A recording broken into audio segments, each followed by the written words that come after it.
Wow.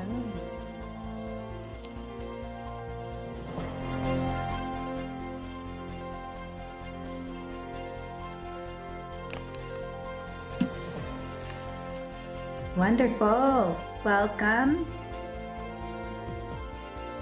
Welcome. I call this meeting, this February 10th, 2026, zoning meeting of the Bernalillo County Board of Commissioners to order. Myself, Chair Barboa, will be chairing via Zoom. Therefore, all roll call votes are required, and Commissioner Benson is excused this evening.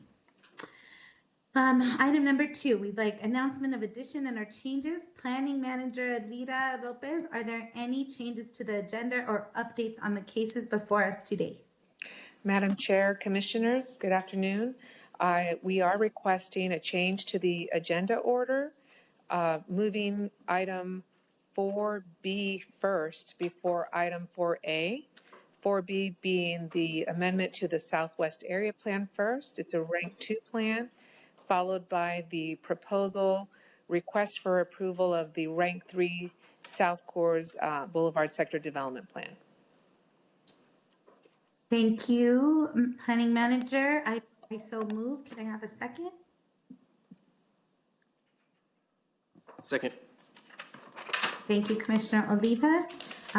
Please call the roll. Commissioner Barbara Baca. Yes. Commissioner Olivas. Yes. Vice Chair Frank Baca. Madam Chair, may I just ask a question? Your mic.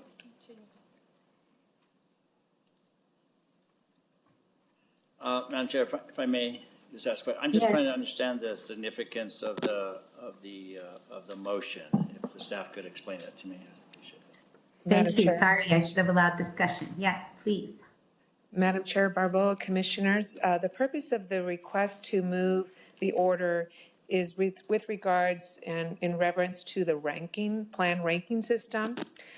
Before we can consider the South Coors Corridor Plan, which will be proposing new activity centers, we do need to address the higher ranking plan, the Southwest Area Plan, where this corridor plan is located within the Rank 2 Southwest Area Plan. The idea here also will be to present on both of the plans together, and that the decision for both of the plans occur after at the end. Thank you. Thank you.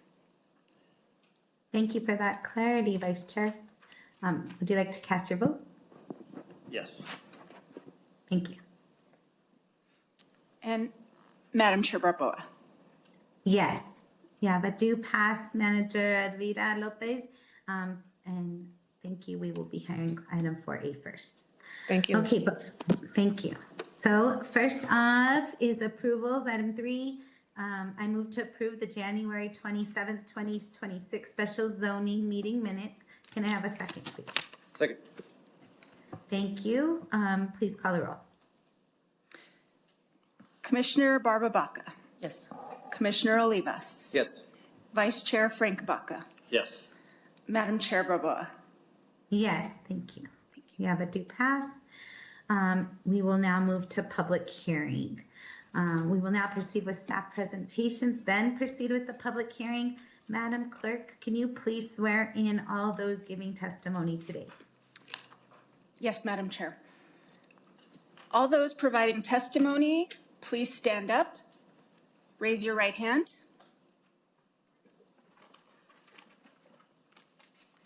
Do you solemnly swear or affirm that the testimony you are about to give at this hearing shall be the truth and nothing but the truth under penalty of perjury? Thank you. Great, thank you, Madam Clerk. Madam Clerk, please, item 4B, so we move to item 4B now. Planning and Development Services. Madam Clerk, please issue a resolution number for item 4B. Yes, Madam Chair. Item 4B, which was moved before 4A, I imagine now becomes the new item 4A, is AR 2026-16. Thank you for that clarity as well. Okay, I believe Planning Manager Elvira Lopez, our designee, will present for 2 minutes. If I may ask Julie, should I read I'll read the public hearing instructions after presentations, is that correct? Yes, correct. Okay, yes, Planning Manager Elvira Lopez, please present to us. Okay, good afternoon, Chair Barboa and Commissioners. My name is Mino Savoca. I am a senior planner with Bernalillo County Planning and Development Services. The item before you today is SPR 2025-0003. This is an amendment to the Southwest Area Plan. So the Southwest Area Plan is a Rank 2 planning document that governs land use on the southwest quadrant of the county. One of the things it does is incorporates a planning framework from the comprehensive plan, our Rank 1 plan, called centers and corridors. This is a fundamental planning concept that we use daily in planning that recognize these activity nodes, which we call centers, connected by roadways. We have plenty of existing ones in the Southwest Area Plan, including the historic village centers along Isleta, and of course Las Estancias, which is a community activity center at Coors and Rio Bravo. This plan amendment would incorporate 3 new centers, which are going to be proposed by the next case you're about to hear. So these are neighborhood activity centers, so smaller scale centers that would serve the surrounding area, and those would be at Coors and Blake, Coors and Arenal, and Coors and Sage. The reason we're amending this plan is if the South Coors Boulevard sector plan is adopted and creates 3 new centers, we want to have consistency. If 3 centers appear in this plan, we want 3 centers to appear in the other. In addition to these 3 centers, there is a new policy that that creates consistency between this Rank 2 Southwest Area Plan and the Rank 1 policy, Rank 1 Comprehensive Plan, as far as centers and corridors are concerned. So no changes have been here since we last heard this case in November. If there are not any questions, I will move on to the main event in the sector plan. Thank you so much. Any questions? Okay, very well. Now moving on to SPR 2025-0004. This is, or was at least, agenda item 4A. This is a sector plan, a land use plan, as you recall from November, going from along Coors Boulevard, from Bridge Boulevard to the north, approximately to Gun Club Road on the south. This area was identified by the comprehensive plan as a future area of study when it was approved in 2024. The goal of this plan is to craft efficient and effective land use that serves the surrounding community. We want to create opportunities to provide daily goods and services, to reduce congestion, to improve access to jobs and housing, and to allow for a high quality of life for West Mesa and South Valley residents. Concurrently with this plan, the Public Works is pursuing a traffic safety project along this corridor. Our colleague Richard Meadows, who's our transportation planning manager, will speak to that in a little bit. And of course, the Coors is becoming increasingly important as a transit corridor. So between the transit program, traffic safety project, and this land use plan, they all come together to improve the corridor and serve the community. So since we last met in November, we've had a few additional meetings. We spoke with some county commissioners individually. The Blake Road Neighborhood Association graciously invited us to their meeting to make some suggestions for changes they would like to see to the plan. And I also had the privilege last week to present to high school students at South Valley Academy, which was a really wonderful opportunity. We have received some additional public comments as well.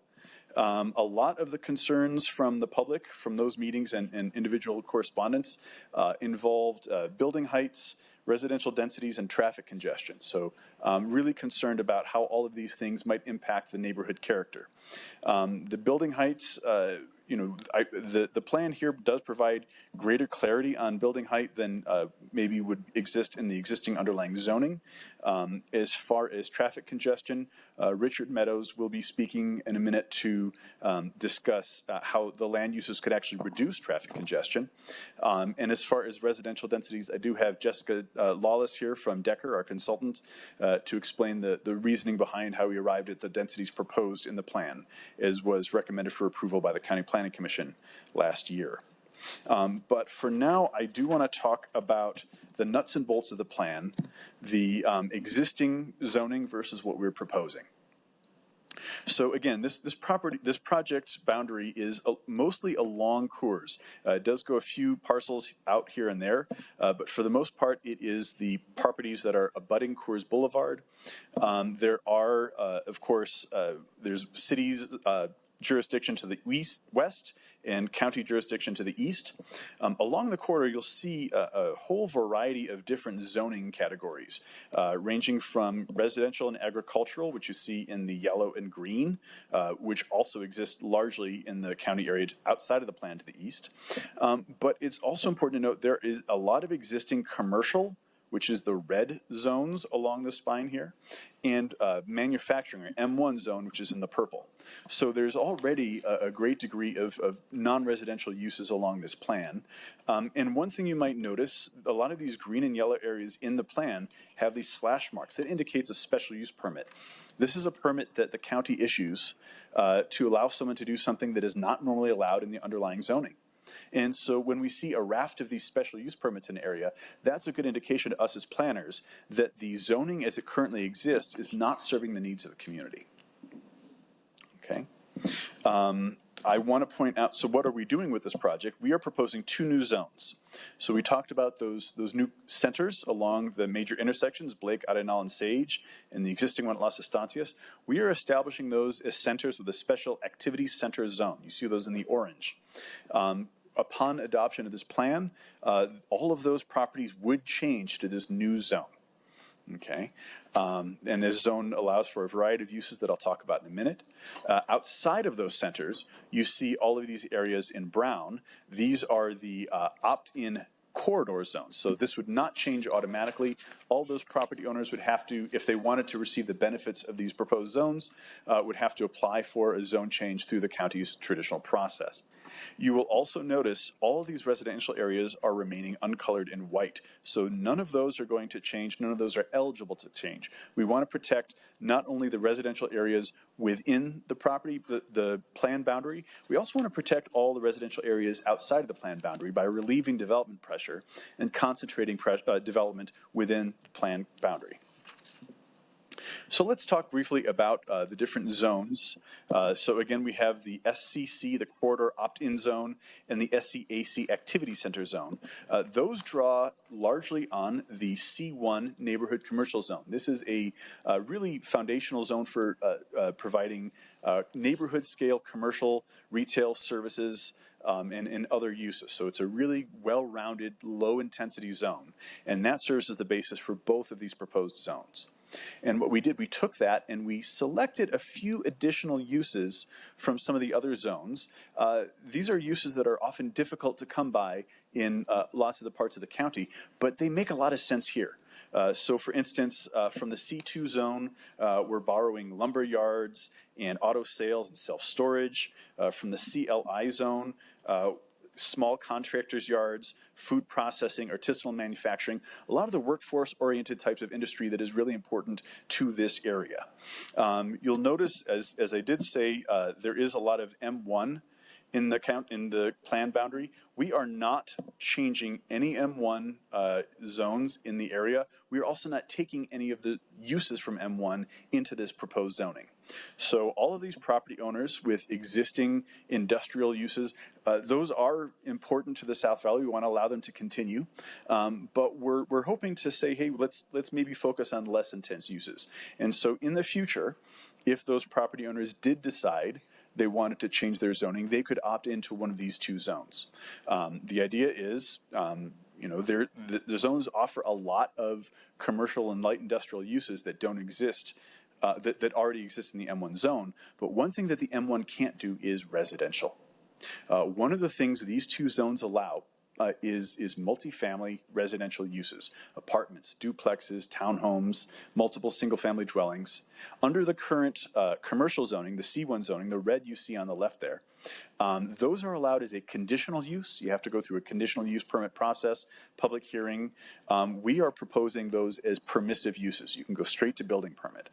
And so if a property owner has M1 zoning and they want to adopt this zone, they would trade away some of their more intense industrial uses in favor of some residential. In addition to the zoning, we do have a number of proposed design standards that elevate the quality of development along the corridor. These would be applicable to any new commercial and multifamily development. And talking about the residential densities, there was a question at the last hearing, how did we arrive at these? And in just a minute, Jessica's going to speak to those. This comes from our planning documents. So the comprehensive plan says, hey, we're designating this area as developing urban.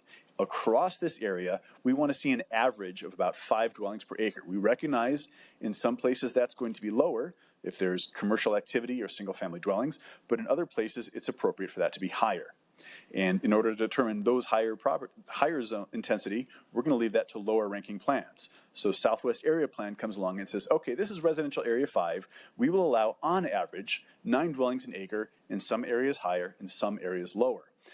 Where can that be higher? We'll leave that to the sector plans, and that is where we are today.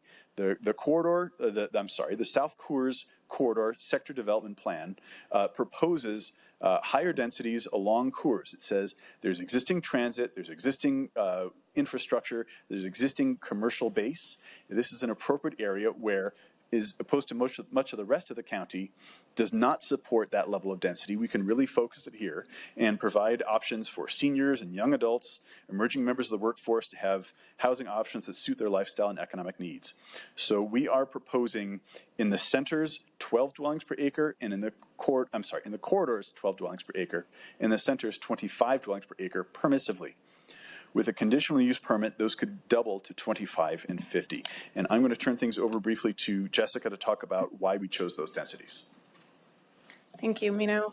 So just for a little bit of context in the conversation around densities, per the metrics in your recently accounted comprehensive plan, the county is projected to need approximately 53 housing units over the next 14 years.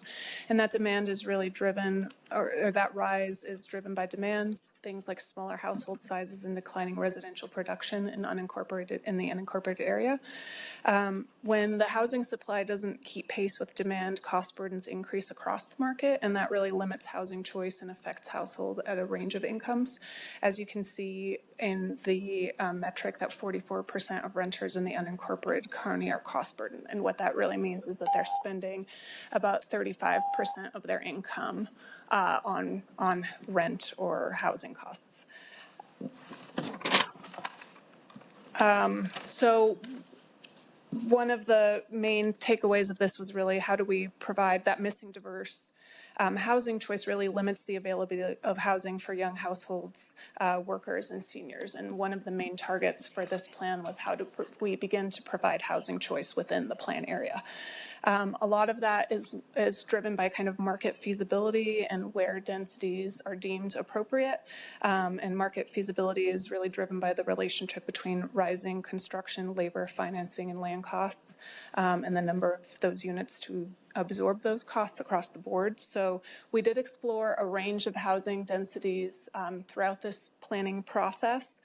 The 12 DU range is generally where we landed on the parcels that are directly adjacent to Coors, that those really allow for a viable density for things like townhouses and garden apartments, what's commonly referred to as kind of the missing middle housing types, so flats,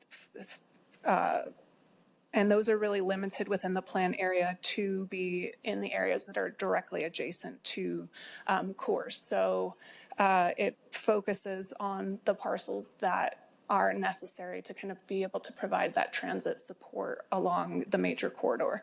The next range is the 25 to kind of 50 dwelling units per acre. That's really where we're seeing the supported transit development, and those cases are being pulled in directly within the designated activity centers, so it's much more narrowly applied within the center, but it does allow for a little bit denser of a multi-family product to occur within those centers. And together, these ranges really allow for that mix of housing type that can support the kind of vision for mixed-use development and transit viability that can also support some of the more enhanced design standards that are being proposed within this plan. And these density ranges really help to support, again, that range of broad housing options, the feasibility of the transit investment along the major transit corridor of Coors, support improved housing and job proximity and reduced commute distances, and help offset the costs associated with some of those design standards. They also place the density in areas that would mostly support transit and kind of provide a more predictable framework for growth that would ensure the stability and the character of the neighborhoods outside of this area that are deemed as more rural development areas by your adopting policy. So really directing that portion of projected growth to these locations can help accommodate some of that housing demand while limiting the development pressures in those less developed and rural areas of the county. And it also focuses investment where your infrastructure already exists to reduce the need for system expansions and achieve some of those higher policy goals. And I apologize, I know we're running over on time. I do have just about 2 minutes more before I turn things over to Richard for his presentation. So just want to talk about some of the changes since the last hearing. We have received a few additional we've received comments from property owners saying they'd like to change their designation, whether they want to be in or out of the plan, in or out of the centers. You probably remember the Garcia family here requesting to be removed from the plan. We have another parcel that is going to be removed from the plan at the request of the property owner. All of those changes are listed in Attachment 8, your findings and conditions. These are in the staff report. The ones showing up in black are the conditions as approved, as recommended for approval by the County Planning Commission last year. All the ones in red are the changes that have happened since then. Most of these are largely clarification to language, just clarifying intent to make sure that that the plan makes sense as we move into the process of actually enacting it and enforcing it. So really just greater clarity in language. And I apologize, there is one omission. There was one additional condition that we wanted to include in the report to you that did not make it in time. This is a modification to the language regarding cannabis uses in the two zones. Again, not changing the intent. The intent was always to allow all the cannabis uses in the zoning code, but in rereading the language, we realized it was unambiguous and it did not explicitly state that we would allow things such as manufacturing, processing, and testing. So requesting that the commission at their discretion include this as a condition of approval, a modified condition of approval. That is the extent of my presentation. I'd like to turn things over to Richard to talk about the traffic safety plan and how that impacts this plan. Thank you. Unless there are any questions from the commission before I sit down. I do have questions, but I don't know if we should hear the full plan first or should we? Well, I'll ask my question. Okay. So on the slide you have that says zoning, proposed zoning zone, the M1, can you bring up that slide again? Sorry. Is it the one with the map, Madam Chair? With the map, Yes, the map okay. and the colors. Mm-hmm. And so what are we calling this new area, the brown, reddish brown? Are we calling that a new zone? Madam Chair, that is correct. So sector plan zones have their own special codes. So whereas over in the traditional zoning, we have R1, M1, et cetera, the code for these two zones is SD for sector development plan, SC for South Coors, and then either C for corridor or AC for activity center. So we have an SCC zone and an SCAC zone. So these would be new zoning categories that are only apply to this plan boundary. Thank you. And follow up to that, can you keep up those, sorry. Following up to that, I can't see it, but thank you, sorry. So I do see that in comparison, and thank you for showing us where people opted out or whatever, but I do see that there's still several of those sort of green with lines areas that are special use permit zones that aren't included in the new brown, SC, all those numbers, zoning that you're proposing. Can I get some clarity on that? So Chair Barboa, the map on the right-hand side does not show what the zoning will be. This is really just showing eligibility. So the properties in orange, upon adoption of this plan, their zoning would change. Every other parcel would retain its existing zoning. The ones in brown would be eligible to opt into that SCC zone. But all of the existing zoning, all the existing special use permits would remain as they are, with the exception of those orange spots. Okay, and then the special use permit zone, because when you first described, it was to say that, you know, we see so much around here, and as a planner, that moves us to think that there needs a change. Is there a reason why those ones that are not included in this special zone, unless I'm not understanding it right, are still, that have, the special use permits are all coming into this new zone? Madam Chair, Commissioners, if I may, this is Elvira Lopez, Planning Manager. If I may attempt to provide a response to that question. Yes.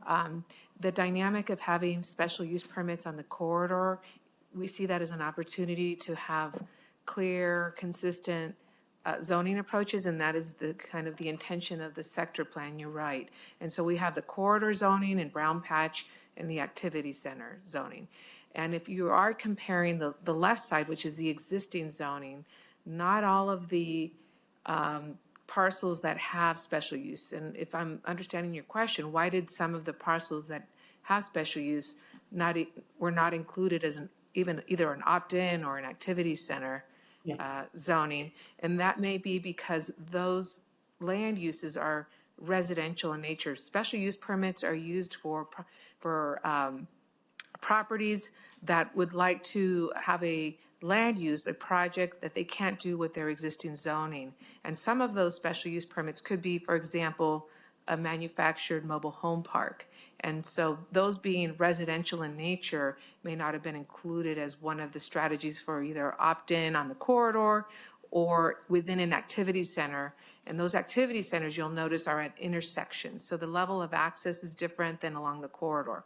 So that may be one reason we did not include all of the properties that have special use permits.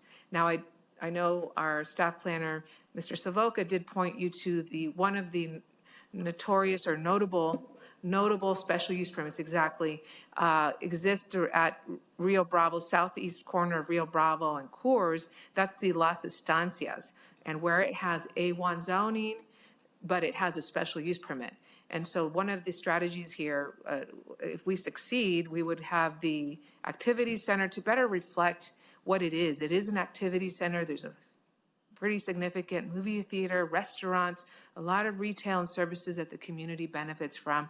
Having it clearly designated as a commercial activity center at a community scale, I think would be more consistent with the direction that it's going, its existing uses, all the planning that has taken place. But I hope that answers your question. 100% of all the properties that have SUPs within the corridor, it does appear, you're right, that they have not all been included, but I think a good majority of them have been. Thank you so much, Planning Manager. I very appreciate to learn from you all. Thank you. My other question for you was just, I want to make sure I understand the cannabis. I know you're in under pressure to be fast, so I didn't totally digest the cannabis. Are we proposing changes to the cannabis, or can you clear that up for me, please? Yes, Chair Barboa. So as proposed, we're not proposing any changes to this county zoning code's cannabis ordinance. So the ordinance as it stands will remain. What this does is allow those uses to occur on the corridor. So the cannabis ordinance as it's written says, you know, if you have C1 property, you can do this. If you have CLI property, you can do this. But when you have sector plan zones, it doesn't fit neatly into that, right? It's not those zones. And so we need to state explicitly that the sector plan zones have access to all of those uses. Thank you so much. Appreciate it, and pass on to the next person that you were going to. Madam Chair, I actually had a question while we're on this line here. Oh, yes, sorry. Any other questions from you Okay, guys? thank you, Madam Chair. And so the cannabis thing kind of answered one of them. But I want to go a little bit more into the homeowner opt-in, opt-out thing. So they asked to be removed. I know those of us up here, I think most of us were probably included on those requests, just them emailing about it. So the question is, can those same homeowners, property owners, later on choose to adopt the new zoning that in theory might be more advantageous for maybe a future development idea, or, you know, if they want to build a casita? It's not allowed now, but it would be, you know, can they opt in, and then does that opt-in transfer to future owners? So if they sold the property, would somebody else be able to do that? Chair Barbeau, Commissioner Olivas, it depends on what is being requested. So the three properties you see along the bottom are asking to be removed from the plan.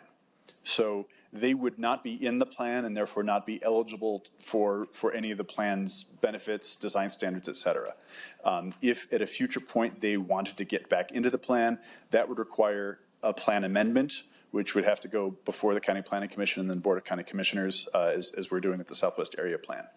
As far Chair, as Commissioners, if we could, Julie, could you bring up the presentation? I think you had a summary of all these properties. I think it might be helpful to have that visual while you're answering Commissioner Olivas's question. I'm sorry, thank you. Yeah, thank you. And as far as the whether things convey with the property, if you're changing the zoning, that changes the zoning, and the zoning would convey with the property, even if a property is sold. So if you do adopt the plan zone and you sell the property, then the new owner would have access to all the uses in that zone. A follow-up, if I may, Madam Chair. So Yes. if you choose to adopt the new zone, but what if you don't opt in and you sell the property? Can the new owner choose to opt in? Chair Barbeau, Commissioner Olivas, yes, that's correct. The plan is the plan.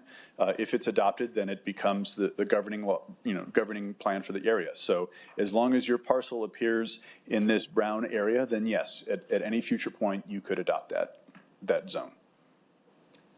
In the brown, okay, yes, in the brown area. And explain the orange ring around that, what that describes.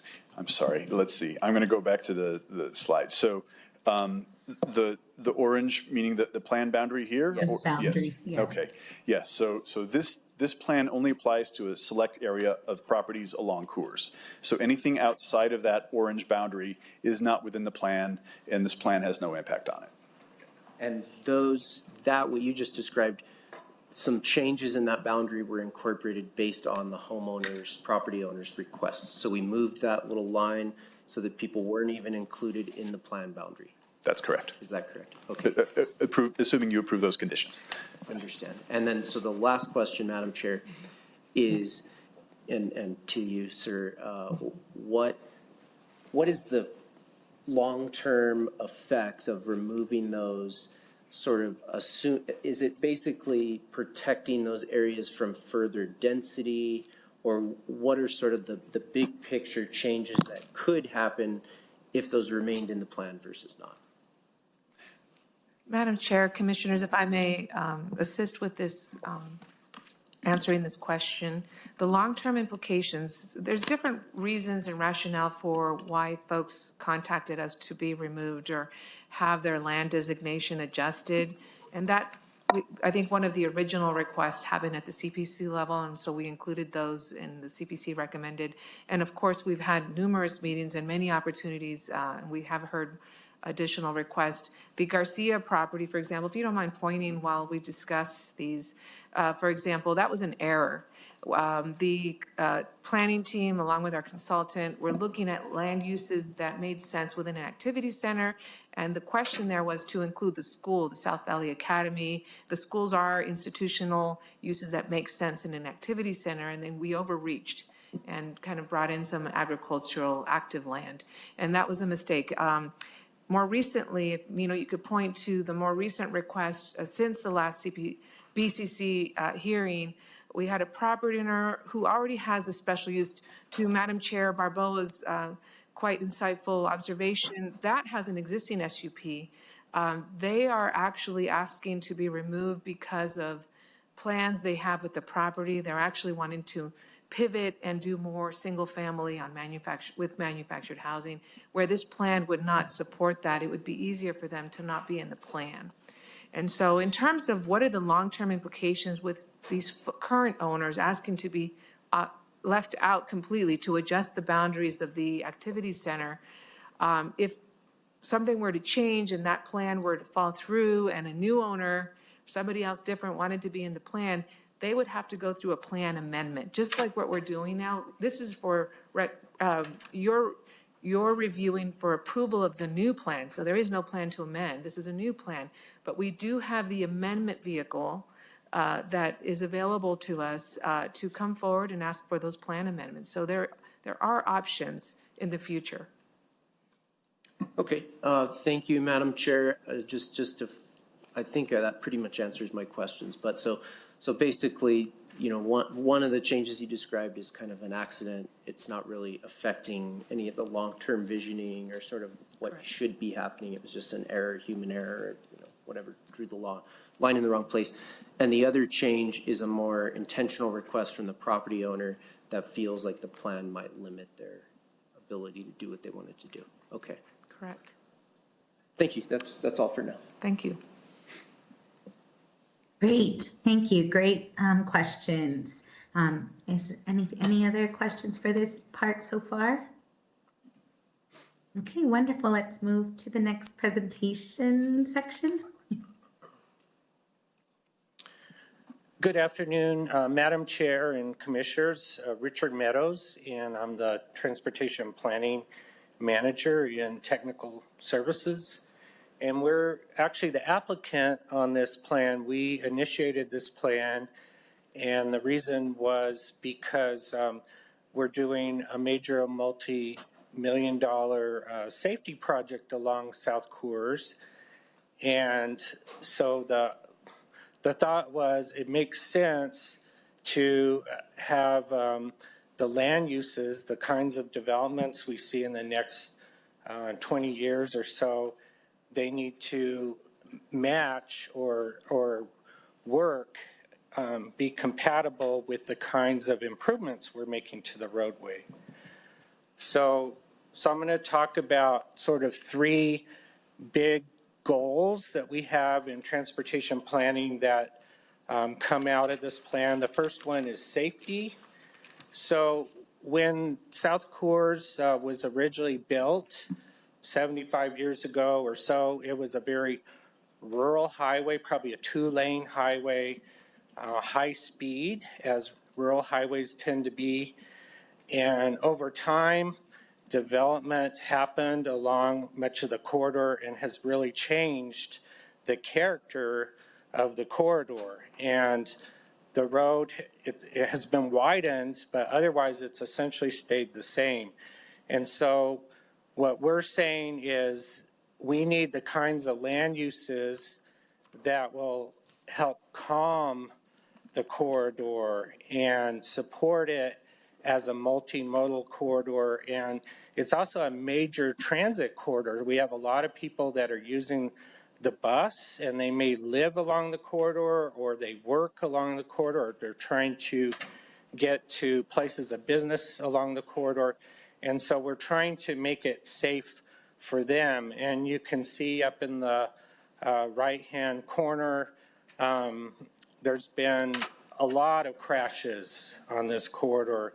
In fact, 8 fatalities over the last several years, which is very high, and 250 or so severe injuries. And so the speed and the lack of pedestrian facilities, the lack of land uses that support a slower kind of roadway or corridor, all of those things contribute to these crashes.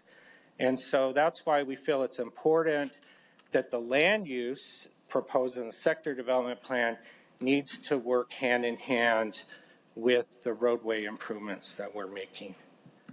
So the next big benefit of this plan is sustainability. And so this plan follows adopted policy in our comprehensive plan and also in the regional metropolitan transportation plan.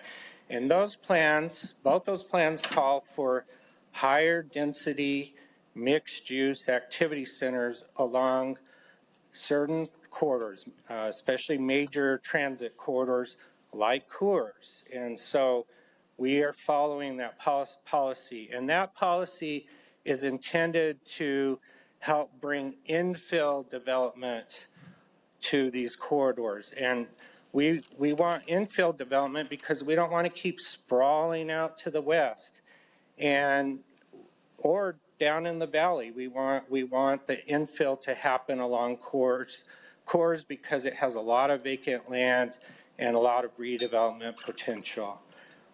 Mixed use development, as we often find, is more walkable and it promotes transit use. Also, infill development is less costly because you've got existing infrastructure to support that development. Finally, the third big goal that we're trying to emphasize here with this plan is mobility, and mobility for all users, not just motorists. And so what we find with this corridor, and this is data that came from Mr. Cog, is that there's a lot of capacity on Coors now to support development. In fact, as much as in the southern part of the corridor, as much as 50 or 60% capacity. And so it makes sense to have more development occur along this corridor. The other important piece of information is that, and one reason why we want mixed use housing as well as residential is because mixed use development creates less traffic than single use development. And I have a little table there that you can see, but basically mixed uses generate fewer trips than in if you have single family as a single use or you have retail as a single use. If it's multifamily with retail as a mixed use, it generates fewer trips. And that's because we find that on these sites, it actually there's internal capture of the traffic. Also, mixed use development is more conducive to walking and taking the bus. And so as we heard from Mino and other speakers that these kinds of developments support calming the traffic down and making the corridor better for our future. So I'll stop there, and if you have any questions, let me know. Thank you. Thank you, Mr. Meadows. Really appreciate the presentation. I have a few questions, but I'd like to perhaps move a motion to approve this administrative resolution, and then we can have discussion. Can I have a second? Madam Chair, if Yes. I may, on the process, if we can move towards the public hearing before we open for discussion Oh, okay, great. and consideration of a vote. Thank you. Thank you.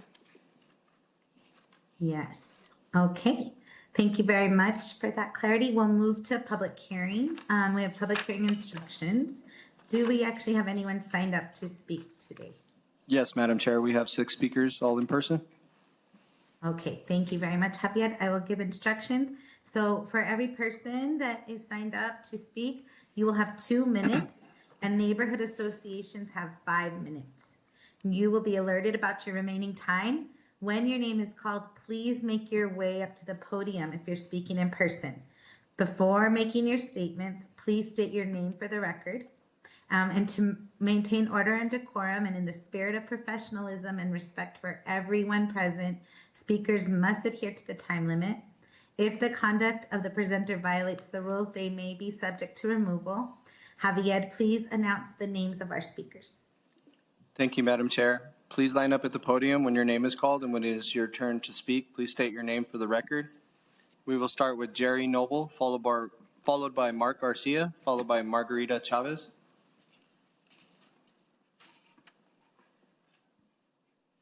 Thank you. Can I close this? Yes.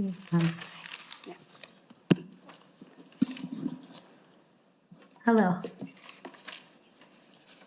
Sorry, I'm here but unseen. Go ahead and start.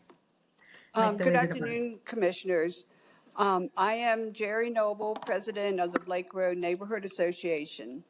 At our January 14th meeting, we voted to strongly oppose the South Course Sector Plan recommendation for 4-story buildings and 25 units density at the Blake Road Activity Center. Instead, the association supports the standards in the Southwest Area Plan for rural areas.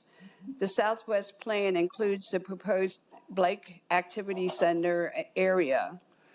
Those rural standards have much lower densities of 9 dwellings per acre and 2-story height limits. Our neighborhood association case for maintaining these lower existing rural standards in the Southwest Area Plan are, number one, according to the proposed sector plan, the Blake at Coors intersection now experiences a similar injury and fatality rate as the much more heavily traveled Coors and Rio Bravo intersection to the south. The Blake Road Activity Center is not conducive to high-density development, nor would it be safe as a walkable community. 2, development at the Blake Activity Center must respect the South Valley's sense of place, its character, and be compatible with nearby neighborhoods. The association's stand for lower densities is in keeping with the Blake Activity Center neighborhood surroundings and the Southwest Area Plan. 3, the Blake Activity Center has unique topography. As you know, there is a significant drop-off on the eastern edge of the property at Blake's and Coors intersection. This drop-off would greatly exaggerate the height of any tall structures built on the now vacant 3-acre Bernalillo Motors property. Do I have to stop? I have one more. Not including Albuquerque, Bernalillo County does not have any 4-story apartment buildings. The Blake Activity Center cannot be the first place where this happens. Thank you, ma'am. Sorry. Okay. Thank you. Thank you for your time. Mark Garcia, followed by Margarita Chavez, followed by Peter Eschman. Good afternoon, Commissioners. My name is Mark Garcia, and my family owns property in the South Valley near the South Coors planning area. I want to thank planning staff and the Commission for working with us to ensure that our family's agricultural property was removed from the South Coors Boulevard Sector Development Plan and that our existing zoning was preserved.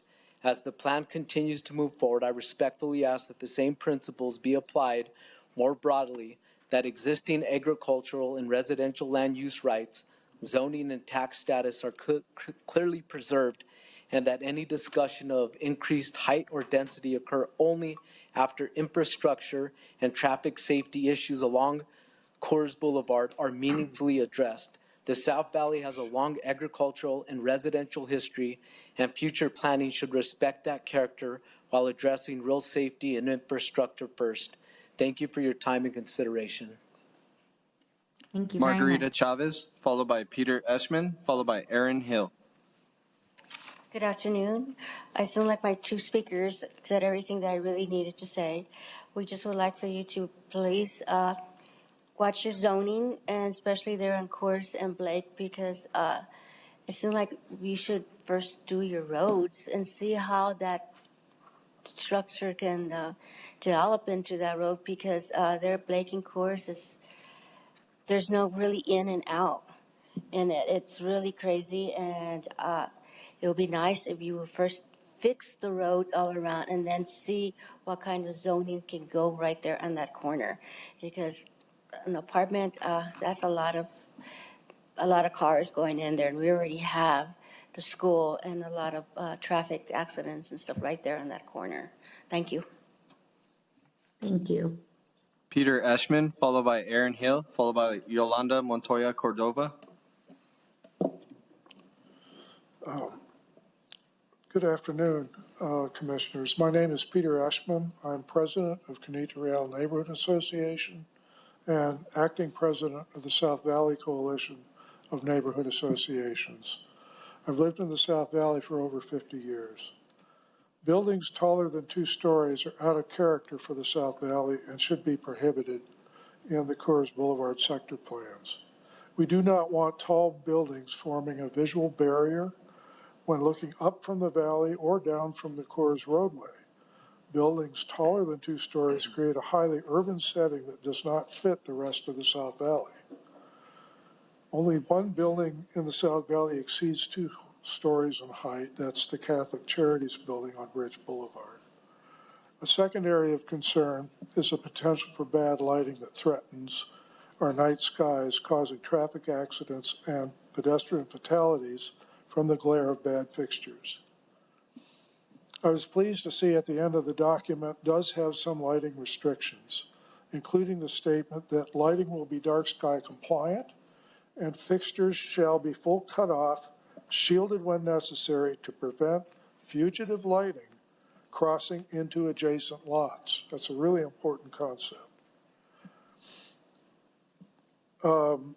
Primarily because we continue to see bad lighting even on new developments in the valley. For instance, when the old Martin Brothers Plumbing Supply Store was recently converted to an event center, we see that new parking lot lights are not horizontal fixtures. In fact, they're tilted up 20 degrees above horizontal. This causes fugitive lighting to cross adjacent properties, including the Isleta roadway. In many cases, shielding needs to be extended downward beyond horizontal to prevent light trespass. We strongly recommend that the color temperature of the lighting follow the standards of the New Mexico chapter of Dark Sky International and be restricted to color temperatures of 2700 Kelvin or lower. So these are warmer tones, not the sharp whites or bright blues that are so blinding to people. Let's remember the Valle Wildlife Refuge on South 2nd, which was designated as the very first dark sky urban place in the country and is a valuable South Valley resource. Recent studies have shown that we're losing dark skies globally at the rate of 10% per year, so corrective measures are really needed right away. I want to thank you for your time today. I'll be happy to answer any questions. Thank you very much. Aaron Hill, followed by Yolanda Montoya Cordova, followed by Enrico Grati. Madam Chair, Commissioners, I am Aaron Hill, a transportation planner here today from Mr. Cog to speak in support of the South Coors Sector Development Plan. First, I'd like to congratulate the Commission on the adoption of the Bike and Pedestrian Safety Action Plan. The safety of all road users is our top priority, and these types of policies have led to pedestrian fatalities going down for the first time in years. Thank you for supporting that. The plan brought forward today focuses on pedestrian and cyclist safety and is a good way to build on your recent success. A key part of road safety is traffic, a concern that many neighbors have understandably voiced. In good news, our traffic counts show that at peak morning and evening hours, this stretch of Coors Boulevard from Gun Club Road to Bridge Boulevard is only at half capacity. And nearby streets with congestion issues, like Bridge and Rio Bravo, both have projects in the work to alleviate that pressure. The plan proposed today would be beneficial for regional mobility for several reasons. Adopting activity center zoning would foster neighborhood-scale businesses and add much-needed housing. And because there are more homes and jobs nearby, this will reduce car trips lengths and increase transit ridership. The end result is greater safety and mobility for all road users. Intentionally targeted development in planned centers also protects rural neighborhoods in the South Valley from unplanned growth pressure. Finally, by encouraging new jobs and new housing options, this plan would help our jobs housing imbalance. New jobs on the west side would alleviate river crossing demand, and new housing options would encourage housing. Importantly, by 2045, this area of the county will need 380 more homes. But with historical trends and restrictions on multifamily housings, we only expect 77 new homes to be built. This plan is strongly aligned with the 2045 Transitions Metropolitan Transportation Plan and its values of strengthening activity centers, improving pedestrian safety and cycling connections, improving the job housing balance, and preserving our open spaces and agricultural communities. We urge you to vote in support of this measure. Thank you. Yolanda Montoya Cordova, followed by Enrico Grati. Good evening, Commissioners. Thank you for the opportunity for a public hearing tonight. I'm representing the Stables Neighborhood Association. Our neighborhood is just east of the proposed Blake Activity Center there on Blake and Coors. We're already flanked by that multi-use area where there's a number of manufactured mobile home parks where actually there's a dumping ground, I'll just say that, which really has become very problematic for our neighborhood. But what I'm objecting to is to the proposed Blake Activity Center right on Blake and Coors with a structure building. I don't think it should be any more than 2 stories high. I would like to see it limited. If it was going to be townhomes, that would be fine. But I would really highly encourage the commission to consider finishing what you start. Las Estancias is a beautiful area. That is where all the traffic moves towards, and I cannot imagine that just by building more homes on Blake, it's going to stop the traffic between Blake all the way to Rio Bravo. That's an activity center where people have to get to. It's the only place we can shop. But if we really want an activity center where families gather and where it's multi-use and there's that vision for that, finish Las Estancias first. We do not need this piece right there on Blake and Coors. With all of the construction that's going on, keep in mind that Blake has become a thoroughfare, used to be a sleepy road, but it's no longer a sleepy road because there is a neighborhood that's now north on Blake, and it goes past 98th. We're just a 2-road street there, but it is becoming cumbersome. We do have the South Valley Academy, and there's a tremendous amount of difficulty with traffic. I do worry about walkability for our students and what's happening through there. But finish that corridor, make it walkable, make it beautiful, make it someplace where people are walking towards for safety and not going to go shop, because it is not a place to shop. There's just not enough space there.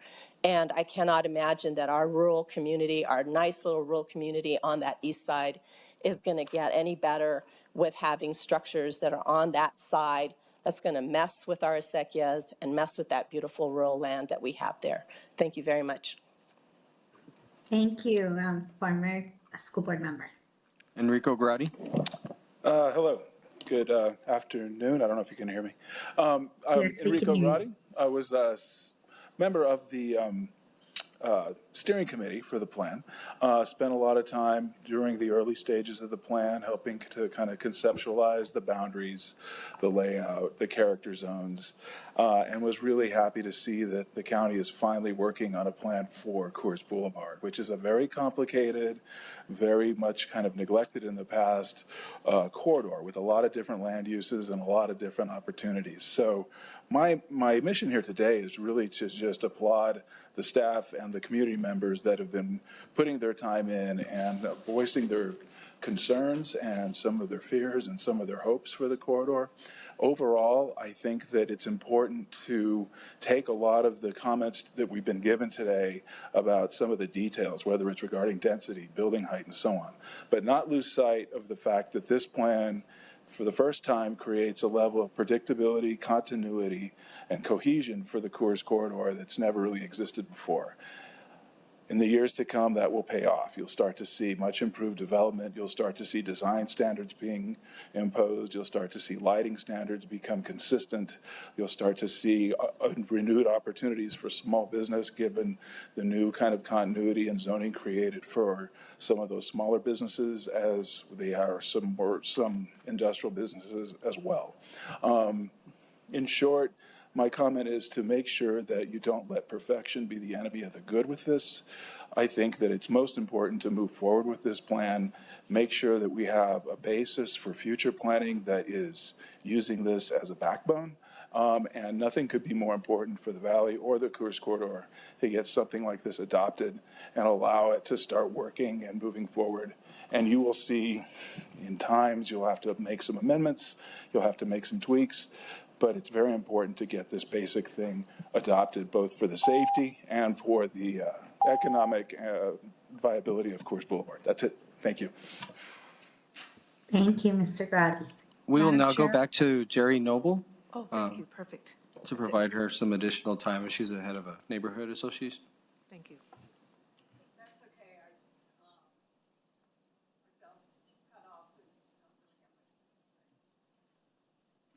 Thank you. This concludes our public comment, Madam Chair. Thank you, Javier. Okay, great. Now we want to open up for discussion. Do I have any discussion from my members? Madam Chair, up to Commissioner Yes, go Baca. ahead, Commissioner Olivas. Thank you, Madam Chair. So I just have a couple follow-ups from the public speakers. I think I absolutely hear you about the Coors Boulevard issue. When I look at like the traffic heat map that we saw last meeting in our pedestrian and bicyclist safety plan, this is a really important area, really, really, really important area. And so I absolutely hear you. Every time I heard somebody say that, I like underlined it, and I have a lot more. I have a lot of underlines here. So I hear you. And so I just want to emphasize the importance of that plan and of implementing, the road plan out there, because it's just, I've driven out there. I go out there to some of the construction supply places, and it's, a lot of heavy duty trucks, big, heavy traffic, and going fast. So, it's just not a good area, not a safe area. So I really hope we can prioritize that. I'm usually up here advocating for my district, saying we need the East Mountain water, and we need better roads out there, and we do. But this is really, really important. Like, just stepping back to the larger county role, this area is a crisis for traffic safety, and so we need to invest in that.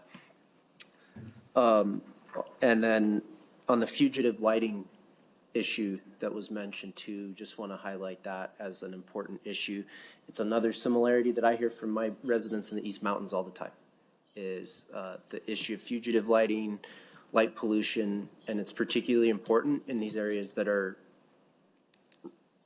I won't say rural, but ex-urban, right? These are areas where it's still relatively low density, agricultural land, wild open spaces for animals and stuff like that. And so, we need to be thoughtful about lighting.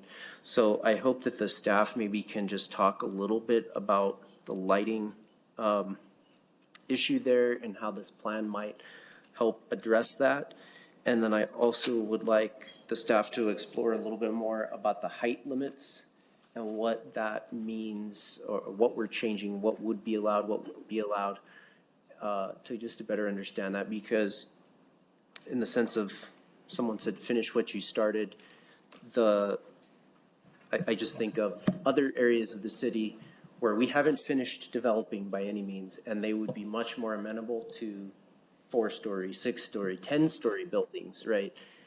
In the area I live in, Uptown, right? There's really no problem with doing those kinds of buildings in that area. So are we making sure that we're targeting those kinds of high-density approaches to areas where it's very appropriate? And this might not be one of those. So I just kind of want to understand the limits that are currently allowed and where that will go with the new zoning. Thank you. I'm sorry, Commissioner Chair Baca, Chair Barboa, Commissioner Olivas. Could you repeat the last part about the? Let me just do the two questions, are really just talk a little more about the height limits and the fugitive lighting issue. Okay. So in our design standards on page 77, and I will bring that up in just a moment, we do have design standards for lighting. And so this would apply again to all new commercial multifamily development in the corridor, regardless of the underlying zoning. So even the existing M1 or C1 properties, if they don't opt into the new zone, they still have to abide by these design standards. And any not just new construction, but substantial renovations. So under the lighting section, we do have 3 items. 1, lighting will be dark sky compliant. That is a requirement.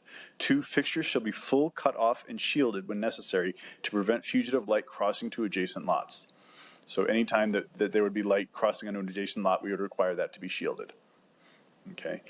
Lighting shall be a maximum of 26-foot height and shall contribute to the overall character of the surrounding community, site architecture, or other site features. So there is a cap on how high that light can be in terms of the glare that it spreads to the surrounding area. So that is lighting. As far as building height, our building heights in the centers and along the corridor, we do have standards for those. I'm going to hop up there just a second. Javier, can we have staff, give the staff the ability to share their screen? Thank you. I'm sorry, Chair Barbeau, I forget that you can't see what's on the screen all the time. Thank you.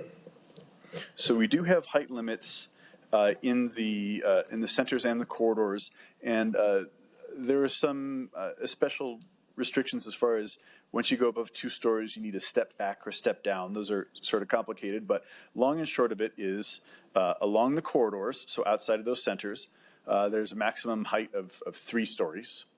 Within the centers, there's a maximum height of 4 stories. Okay. If you want to compare that to the existing zoning code, and I will pull that up in just a moment here on our website, the existing zoning code for all of our commercial zones, C1, CLI, M1, all that, draw from our R2 zone, oddly enough, which is our apartment zoning.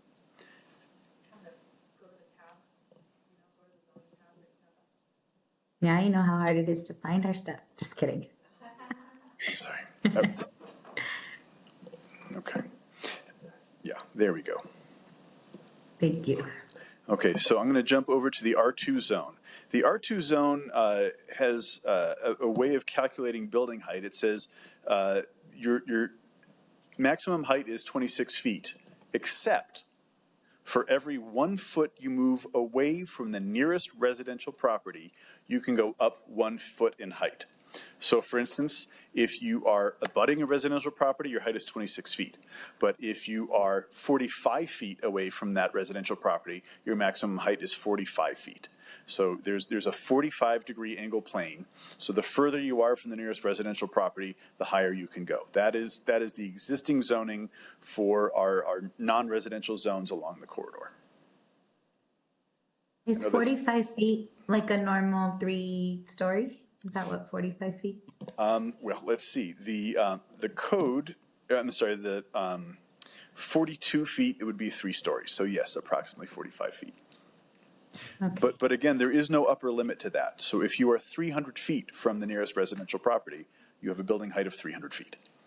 Oh. This plan provides a cap to that, right? This plan says in the center, in the corridors, you have 42 feet or 3 stories in height. In the centers, it's 4 stories or 54 feet in height. So this plan does place a cap on the building height that is not currently existing in the underlying zoning along the corridor.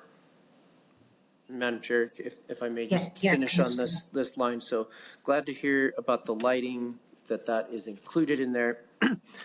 And then what it sounds like this will do is the height restriction will push the buildings towards the corridor, right, towards Coors, because you're trying to move them away from residential structures, which are presumably farther away from Coors. So you know, pushes the buildings towards the street, which, yeah, that's fine. And then how do you sort of, okay, so if a building's 4 stories, but the lighting limit is at 26 feet, so there's basically going to be no exterior lighting beyond that 2nd story? Is that how that works?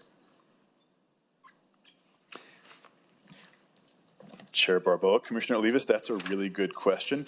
I believe that would be, I'm not sure entirely how to interpret that. Would that just be for independently mounted lighting? So building mounted lighting could exceed 26 feet? I'm getting nods from our zoning administrator to say that's how she would interpret that, yes. Okay. And that does seem, at first I thought that was high, but then you said the buildings would be 4 feet. So I wonder if it would be more appropriate to lower that height to something, less than 2 stories for the lighting, for the purpose of fugitive lighting, because just the higher the light is, the more it is escaping. So that's just a thought that we might think about. And otherwise, I think that's all my questions for now. Okay. Thank you, Commissioner Rivas. Any other comments, questions? Okay, I have a couple of questions. Sorry, thank you. So I heard in the comments, people ask specifically about traffic. And I've heard very passionately about the agricultural area and the traffic and I was around when they built the South Valley Academy. And I remember, and it took a really long time to really plan that out so it wasn't so absolutely crazy. And I think I've had a lot of experiences with charter schools across the state, really, but definitely here in Albuquerque. So how are we, Mr. Meadows or others, addressing the fact that if we are allowing these big buildings, that means that there's more traffic coming in and out of those places?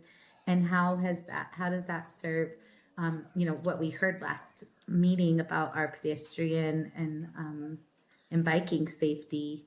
That I understood that we're really trying to slow traffic down here. And so I guess I want to hear more about traffic and how this helps that, and how and included with that is I forgot what my second part is, but for now, the traffic. Madam Chair and Commissioners, so certainly there's going to be traffic on Coors no matter whether we adopt this plan as is or not. And as the population grows and as more development occurs, there'll be more traffic. But the point, I think, and we weren't really addressing traffic on Blake. We do have projects on Blake where we're trying to address it in terms of traffic calming and add sidewalks and so forth. But on Coors, what we find, the traffic data that we have from the Institute of Traffic Engineers tells us it's better to have mixed uses like housing with retail than it is to have single uses spread out throughout the corridor, and to cluster those in certain locations like in the activity centers, because then you have people walking from one use to another. And so what we found is that reduces the number of trips being generated by about 20 or 25%. So it's actually better to have some density and mixed use in terms of traffic generation. And again, this is a long-range plan, so it's not something that happens overnight, but it's over many years. Thank you. I want to address that too. I think it might be for you, Mr. Meadows, is the transit, a question about transit, and just, maybe some clarity. I think through all these plans that we've been approving, from the comprehensive plan and the biking pedestrian plan, one of the things I know, the South Valley does not have good quality access to transportation. I think there's one bus that runs once an hour to the South Valley and out of the South Valley. And so what does this plan do to support more frequent transit, and how is it aligned with, I believe you've been attending the city's transit meetings for the county? Yes, Madam Chair and Commissioners. So the City Council has adopted what they call the recovery network, and they are slowly phasing that in, including along Coors. And so they're actually making Las Estancias a transit hub. And so there'll be 3 or 4 different routes that will come into that hub. and then radiate out from it. And those routes will run along Coors, especially where the activity centers are proposed. And so that's, the thought is that we want land uses where people that do ride the bus, that they'll, be able to live and work or go to destinations along the corridor using transit. And with our road project, we're making that safer.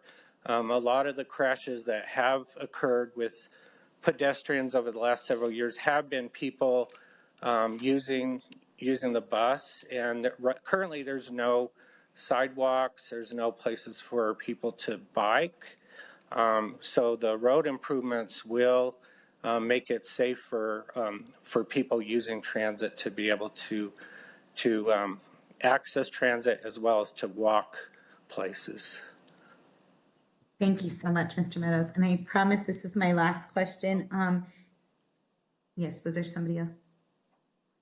I promise it's my last question, that the fix the roads. So I think from across the public hearing comments, we heard like fix the roads. And I believe last meeting, we actually passed and prioritized Coors and other problem areas in the South Valley area as the places that we were going to prioritize getting some projects done there on the roads. Can you tell me if that affirms with what people are asking for today?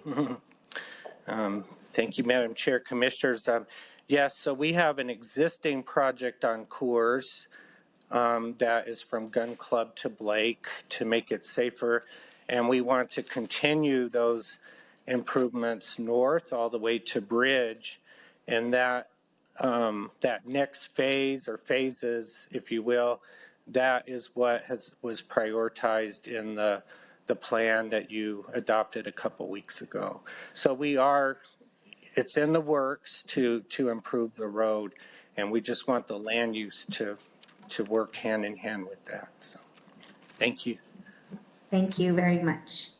Okay, any other further questions, comments? Madam Chair? Yes, Vice Chair Bach. Thank you.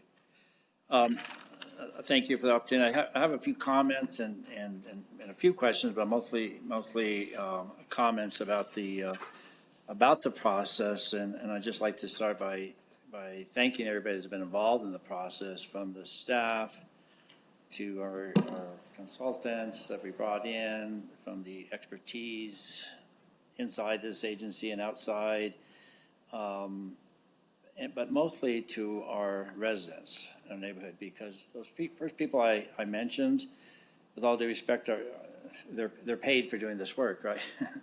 And they do a good job, and they're professional, I get it.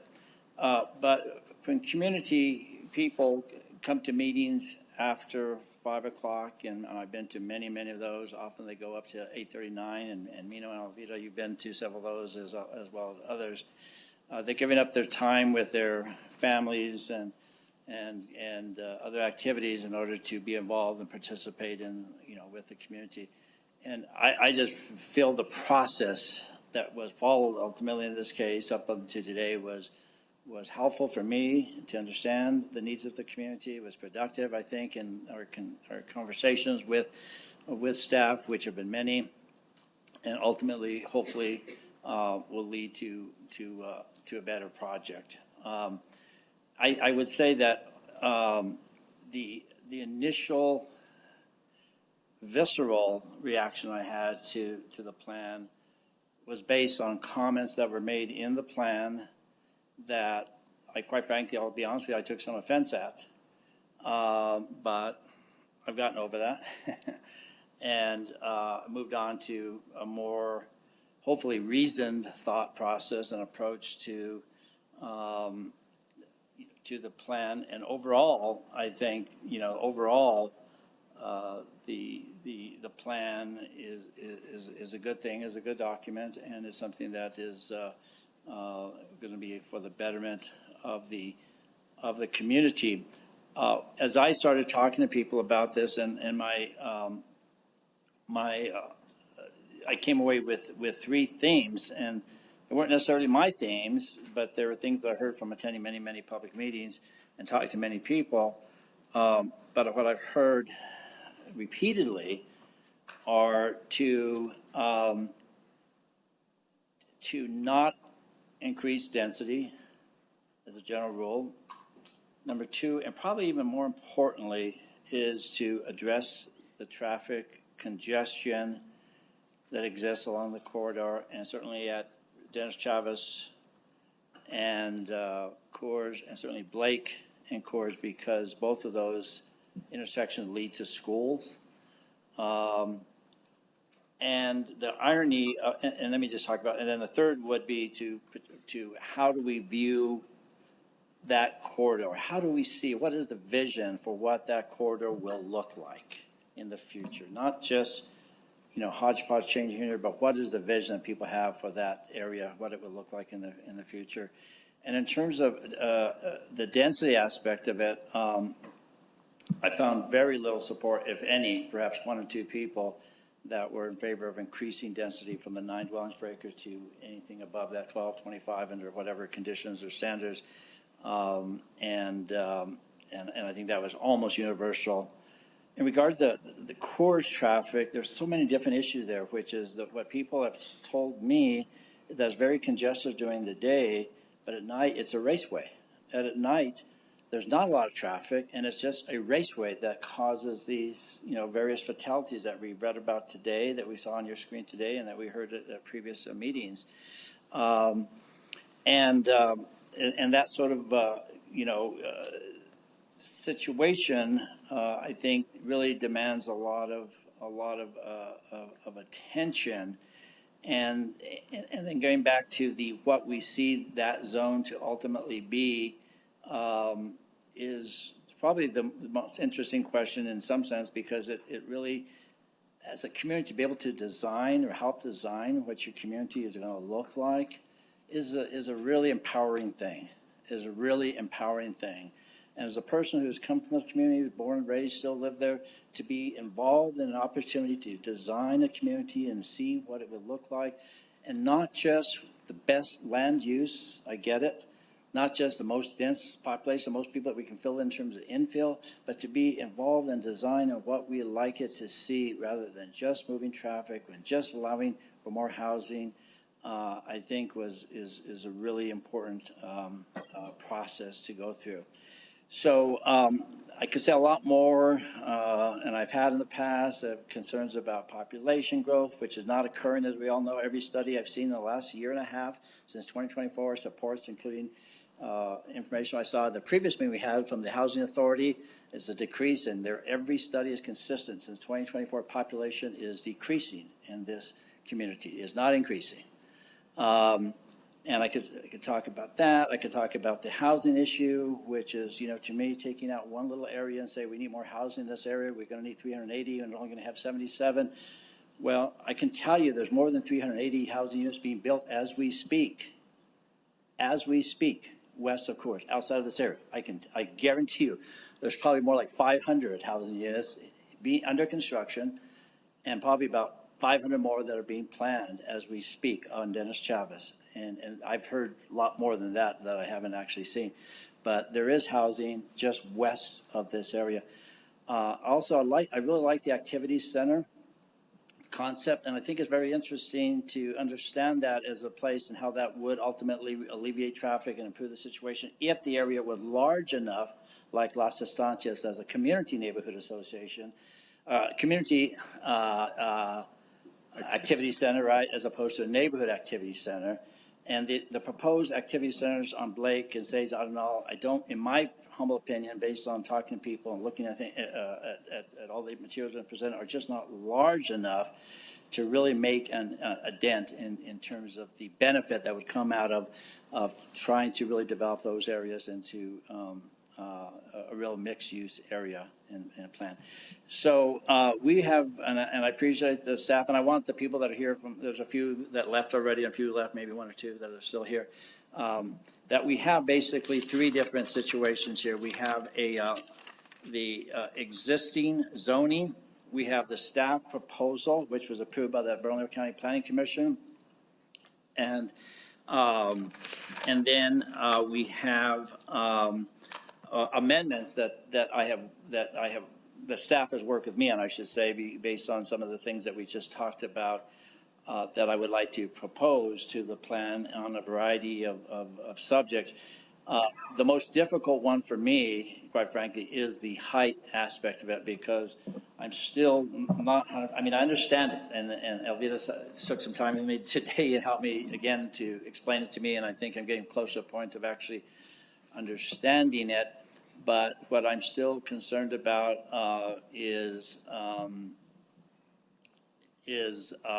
there an option to limit that anymore? And I'm very mindful of, of not wanting to downzone. I very understand that from the legal aspect. We're not trying to do that. I don't want to do that. I don't think we legally can do that without some repercussions. So that one is the one that troubles me the most, and how to deal with it. But I think we've heard from various people today, and certainly I've heard over the last few months, that people are generally opposed to certainly 4-story buildings, and generally opposed to 3-story buildings as well. I don't know if there's any way, and I'll ask staff to kind of help me with that, to see if there is any way, and if there's not, there's not. If there's not, there's not. If it is what it is, if that's the existing zoning that would allow the 26-foot zone with, except for, the distance away from the property line. If it's a residential property, it would allow you to go up,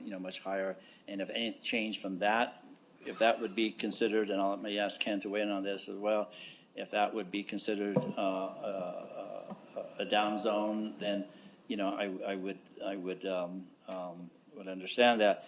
But I think the general amendment that we are proposing would to those that are still here from the neighborhoods, would not support 4 stories, or as a general rule, the 3 stories. And I think that's my amendment, and I would ask the commissioners and my colleagues to consider that and support those amendments.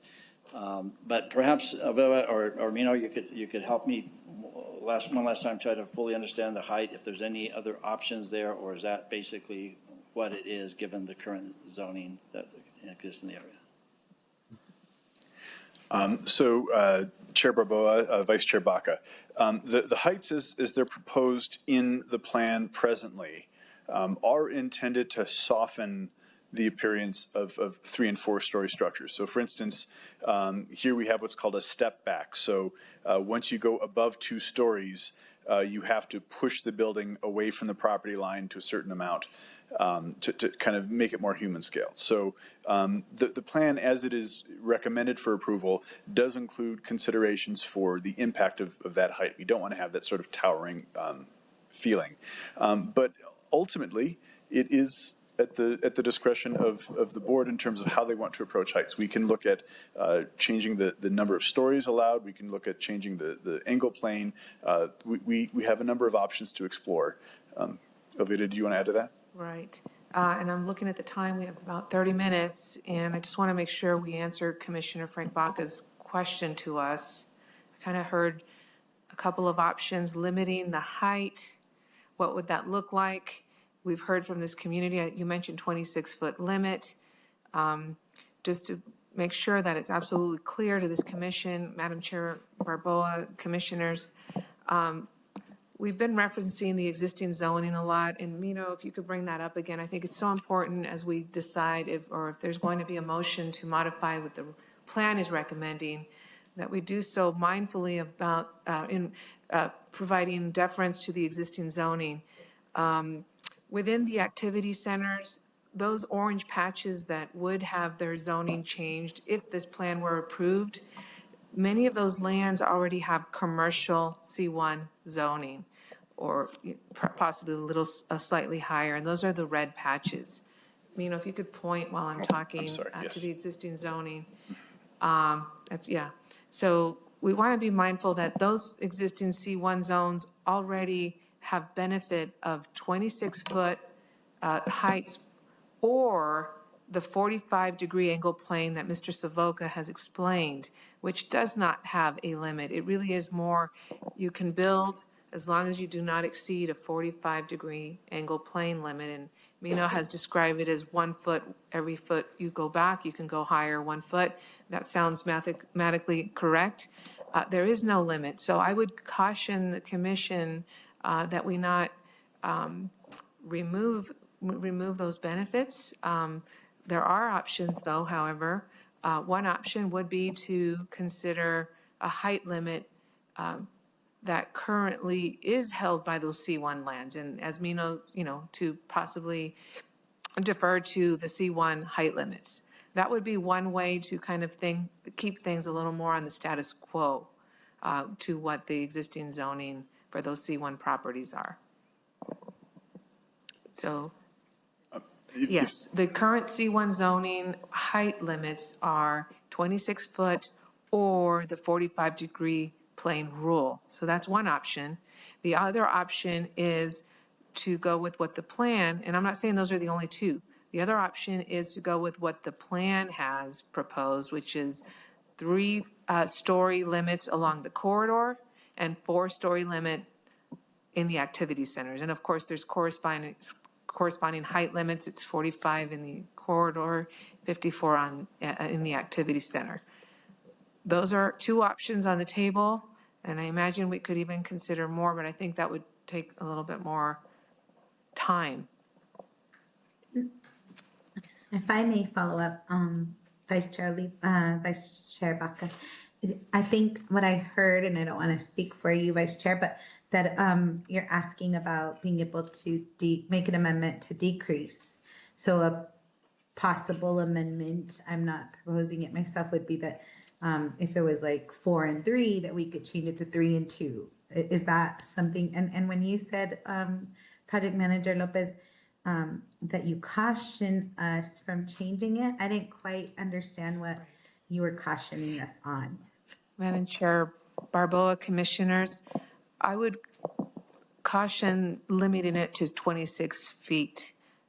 If a property has C1, they're allowed to do 26 feet or 45-degree plane angle height, which is higher than 26 feet. Okay. One possibility might be, as I'm thinking right now on my feet, to look at the Blake Activity Center and consider a height limit of 3 stories there, and perhaps leave the other activity centers as they're currently proposed at 4 stories, and again, the corridor being 3 stories. So there definitely are other options in between, but one caution is for those activity centers that already benefit from 26 feet or the 45-degree plane, that we not limit at 26 feet. Thank you. May I? Yes, Madam Chair, can you yes, put the, Barbara. thank you, Barbara. Madam Chair. Can you put the image up again that shows those red C2? Is that what they're? Madam Chair, Commissioner Barbara Baca, those reds are primarily C1 zones. C1. My concern about your explanation, Elvira, is that the orange, the burnt orange, is a much more massive footprint. And so if you could, in this amendment, you could allow for the C1 height, but in the properties that are beyond that, you could limit it back down to the 26 foot, right? I mean, so you're not limiting what people already have the ability to do on their C1 zoning, but in that larger, I mean, I believe that the explanation of these activity centers and the corridor study is really wise. I mean, that's what we want. We want activity and that connection. But I'm hearing from the public that, over 2 stories is not what they believe their community should look like. What was really important to me when I heard that finish Las Estancias and then go to Blake intersection, once you've done all of these road improvements and safety improvements and so forth. And I don't know how you do that when you're adopting a large corridor study, but maybe you could do that through this gradation of height. because you still have that synchronicity or whatever you call it of the activity in these activity centers. And the idea of that is a good one without limiting what people already have. Because those little red C1 zone, those are small little footprints within your larger activity center. So could something like that be, you know, what we're talking about in terms of an amendment down to the 2-foot height, 2-story height limit outside of the C1? Madam Chair Barboa, Commissioner Baca, if I'm just to reiterate to make sure for a clear understanding that you're putting forward a proposal in wondering if that's possible to consider height limitations in the activity centers, being mindful of those lands that have commercial zoning that benefit from the 26+ height limit as it is, and perhaps limiting the heights of properties that are starting from a residential zone and would be upzoned to the activity center. Could we have a more nuanced approach that way? Is that correct? To the height. Yes. Having those overlay. properties with residential, existing residential zoning have a height limit associated with them at 26 feet. Madam Chair, Commissioner Barboa, Madam Chair Barboa, excuse me, Commissioner Baca, that is a possibility. And that would be an approach that would be mindful of existing property rights. Just a suggestion. I don't know if that messes with the beauty of your big footprint of the dark orange, but that's a way around it.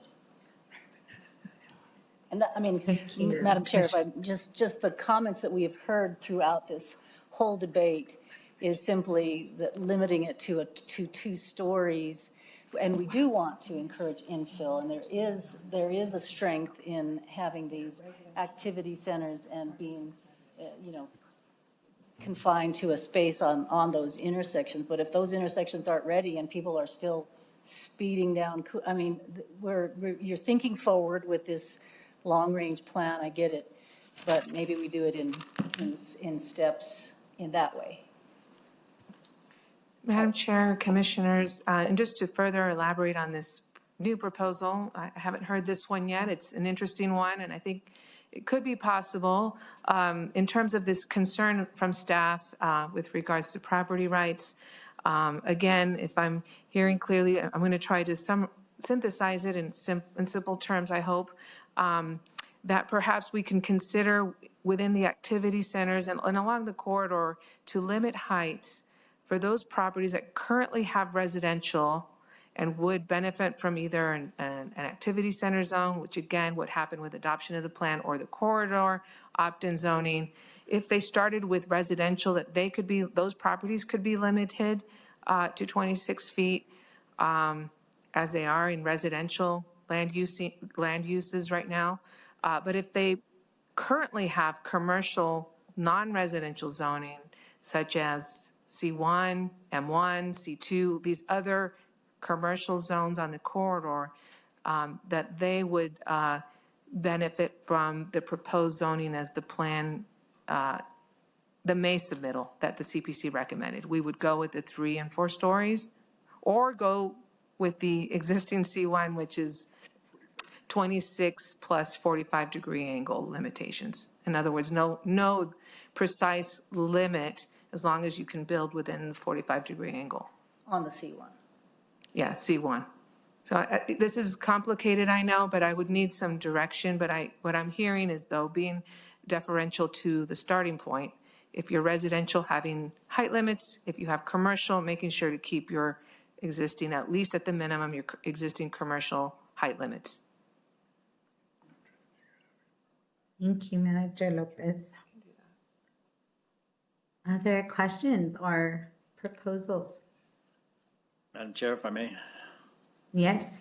I think it's a brilliant suggestion, quite frankly, to pick that out and so they're not affecting anticipated land, uses and rights that they might have and to otherwise limit it.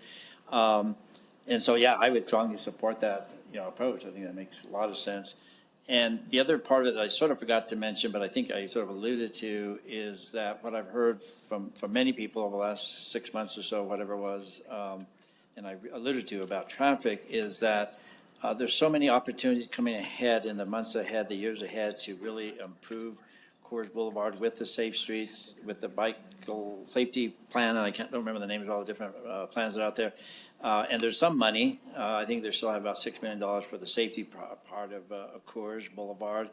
And also, I believe there's, through this session of legislature, they have approved, I'm not sure if the governor has signed, but there was a $1.5 billion bonding fund bill that went through. And I think Coors and Dennis Chavez would be roads that could be eligible for that funding. And if that's the case, there are some huge opportunities in the years ahead to really make some substantial improvements to the roadway in terms of making it a safer street just in general, and to address the concerns that so many people had about being able to exit onto Coors and about congestion, and quite frankly, just about aesthetics. And I think the design elements of this plan, as a general rule, I think are great. I think, and the vision that I started to say is of a beautiful boulevard that is conducive to small businesses, and also something that could ultimately be an economic driver for the area without infringing upon the area to the east, which is the more rural agricultural areas, and would support the housing development that's going on as we speak west of Coors. And so it's kind of like a plan, that would come together with housing over here, maintain the rural agriculture area over here, but just have a nice, beautiful corridor right in the middle to move cars in a very safe and efficient fashion without the congestion issues and the traffic issues that we have. And so I think this is a huge opportunity to do that. Here's where it's complicated. I really appreciate that suggestion by Commissioner Barbara Bach. It's a great suggestion as far as the height limit. There are several other amendments, and there's some amendments that have been proposed by staff from the plan that I have seen in a red line version of certain sections. And then there are some that they've had the foresight to help me with in terms of printing out some proposed amendments in green that would address some of the issues that we were talking about in terms of housing density, and also an effort to promote to some extent the use of the property in this area for construction yards, because there primarily are construction companies as we speak. And so I have this, and in front of me, and I'm going to ask for some help from staff to kind of perhaps guide me through this and figure out the best way to present these in terms of the plan at one level, the amendments by staff as a second, and then the other amendments that I want to propose that to be discussed and decided upon by the commission. Madam Chair, just a point of order. So do we have Yes. those amendments in the packet, or is this new? Madam Chair, Commissioners, Commissioner Frank Baca's recommended modifications would be new, and we do have copies to distribute, and staff is prepared to share them on the screen. Okay. Madam Chair? Yes, I would like that, please.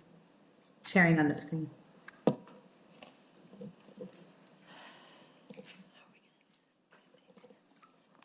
Or, Madam Chair.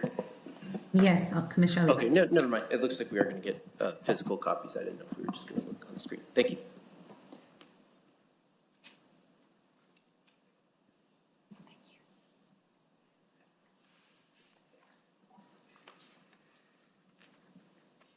Thank you.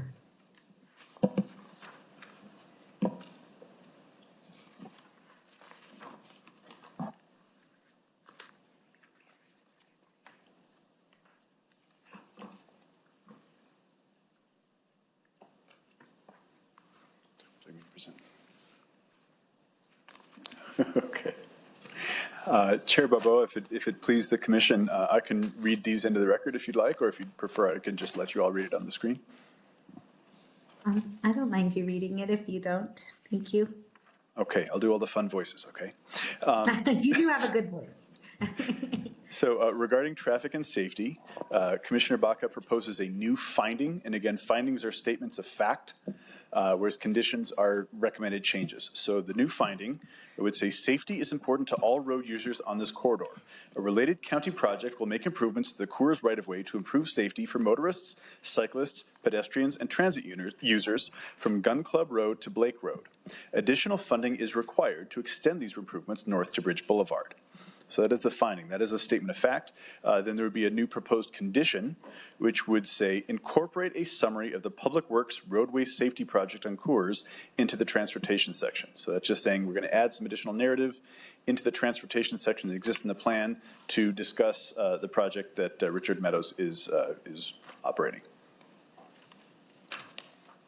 Wonderful, thank you. Madam Chair. Yes. So this is kind of a process question here. So this packet that you all handed out is being proposed for adopting these new conditions as an amendment to the plan today. Chair Barboa, Commissioner Olivas, Commissioner Baca requested us to prepare draft language that could be added to the notice of decision today with new findings and new conditions, in addition to the existing ones that are in attachment 8 of the staff packet.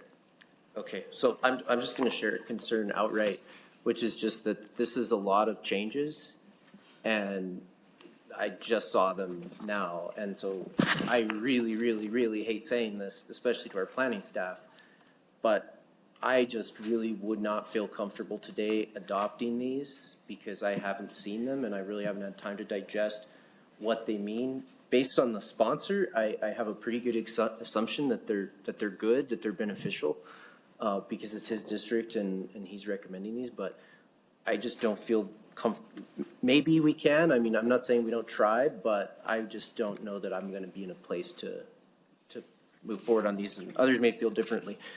So I think we may be thinking about having to do a continuance or something of that sort so that we can have further discussion on this. So I'm sorry, I just wanted to get that out there so that, to put that out here. Understood, thank you. Yes, Vice Chair. Thank you, Madam Chair. I think that's a very good suggestion. Quite frankly, I would favor that because there is so much involved. And one of the things I thought about and didn't do, and I apologize for that, is asking for the conditions to be put on a separate sheet of paper only without the other editorialization and explanation, which is helpful to understand them, but still just to have the conditions separately. And then and I'm still, in a quagmire in terms of the height, discussion, and I appreciate Commissioner Baca's suggestion on that. So I think that's a great idea also to put that, give us more time just to continue hearing, not to create a new hearing, but to continue it and simply have the conditions as part of the material. I think that's, for me, that works. May I, through the chair, through Commissioner Barboa, this is County Manager Cindy Chavez, and the one request I would like to make, if the commission would like this, is I really would like the staff to walk through these today, if that's all right. And then Albi's made a stab at the recommendations that Commissioner Barbara Baca made, so we can share all of that today, and then you can make a decision about how you'd like to proceed. Thank you. Yes, thank you, County Manager. I had one more sort of question to Commissioner Vice Chair Baca. It's just I don't also see, and I don't mean to mix it up anymore. I know we're going to hear from our staff, but I don't see, and maybe to the point that Commissioner Olivas was making, that I don't see how any of this addresses your two main concerns around height and density. So maybe if either now or after the presentation, and maybe that's not what you're trying to get at. So, if you could, Madam Chair Barbo, if it's okay, and per County Manager's request, yes. This document that I hope you're seeing that's being shared does include Commissioner Frank Baca's concerns around density and height, although I do have a new proposal to read into the record based on Commissioner Barbara Baca's discussion. And so, Mino, if you could focus on the densities, and then I would like to read this new condition that it might address a more nuanced approach to the height limits. Thank you. Madam Chair, I also have. Yes. Thank you. So just for, my brain not to explode, I think if you could refer to where this new information is, either on the attachment or that we just got on what page, or how it refers back to the plan. I tend to agree with Commissioner Olivas that this is a lot of information, and it is 5 till our end time. I know we go over, but so that we know what you're reading into the record is meaningful to anybody who's, participating virtually, or the folks in the audience that don't have the benefit of having this document. It's a little bit awkward to me. So I don't know, reading it into the record, are you going to read through the whole 13 pages, or? Madam Chair, no. Mino, can you please report on the potential edits to the plan that would address reducing densities? We're going to go right to that. Yes. You can refer to the pages. There's two documents that are together. The first 4 pages are just the language of the conditions and the findings, and then the 1 through 13 illustrates how they fit into the plan language itself. So it has in red and green the proposed changes that staff has recommended and the proposed changes that Commissioner Baca has recommended. So you can see how the proposed conditions fit into the plan language itself. So we're trying to put it in context so you can see how it actually plays out as a change in the text. And Madam Chair Barboa and Commissioners, I apologize, we do have it on the screen. So the first 2 pages of the packet we just handed out, which are paginated, discuss the actual language of the proposed findings and conditions to remedy the housing concerns. So that starts on page 1 of 4. And I think we'll focus on that language. The subsequent pages, because it does have numerous pages, the 3rd page of the printout that Mr. Savoca was just showing is the actual text from the zoning document. Unless somebody really wants to get into that level of detail, I think if we focus on the findings and conditions in order to meet the goals stated here, reading it into the record, and also recognizing the time constraints. So, Mino, if you can go to the housing findings and conditions, and then also explain how that works briefly, and it relates to amending the plan. Right. So under current zoning, under the C1 zoning and C2 zoning, multifamily housing is conditional. Conditional use permit is required. You have to go before a public hearing and present your case. What we did in the plan, in the draft that was presented to the County Planning Commission, is to make that permissive. Commissioner Baca's recommended changes revert that back to a conditional use. So it does no longer go straight to a building permit. First, you have to go to a hearing to be able to do multifamily housing. The second thing that happens in these conditions is that instead of the higher densities that we propose, the 12, the 25, the 50, this caps the residential densities to 9 dwellings per acre as recommended on the Southwest Area Plan. So these conditions, there are several of them, but to summarize, it makes multifamily housing a conditional use instead of a permissive use and caps the density at 9 dwellings per acre. And so, Madam Chair and Commissioners, if I can kind of focus you in on page 2 of 4, the first page, the back of it, page 2 of 4. I'm going to focus in on the proposed conditions, which conditions is how we modify plans. The proposed new condition 5 says to establish higher density housing as a conditional use in the SCC zone, remove from the list of permissive uses in item 2A, townhouses and apartments, and 2B, mixed-use development. Item 3B from the conditional uses, townhouses, apartments, and mixed-use developments shall also include the use multiple single-family dwellings and shall have a maximum density of 9 dwellings per acre. So that's really complicated language, but what it means is we would be removing, as Mr. Savoca said, higher density housing, apartments, townhomes, multiple single-family dwellings as a permissive. That was the innovation of this plan, elevating it from a conditional to permissive. So we would, in a sense, be bringing it back to conditional. That's how C1 works today. It's not that we would remove it completely, because that would, again, be removing uses that C1 and commercial uses on the corridor currently have access to. So the strategy here would be to enable those higher density land uses as conditional. That's what proposed new condition 5 would achieve, followed by proposed new condition 6, still on page 2, to establish higher density housing as conditional in the SCAC zone. So now we're talking about the activity center zone, and it's the same language. So both conditions 5 and 6 are accomplishing moving the higher density as conditional. The first for the corridor, the second for the activity center.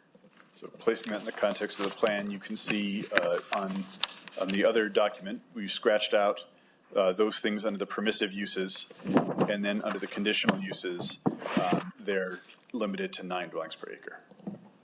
So that's on page 3, 2 and 3. Thank you. Much clearer now. Appreciate that. I feel clearer. Do others feel clearer? And is there any motion that we should consider? Madam Chair. Yes, Commissioner Olivas. So I'm really confused though about what all these other findings and conditions are. So you just went through, you walked us through one, but there's multiple ones, correct? Correct. So the proposed condition 5 refers to the corridor zone, the SCC zone, and proposed condition 6 refers to the activity center zone, the SCAC zone. So both do the same thing, just in the 2 different zoning categories.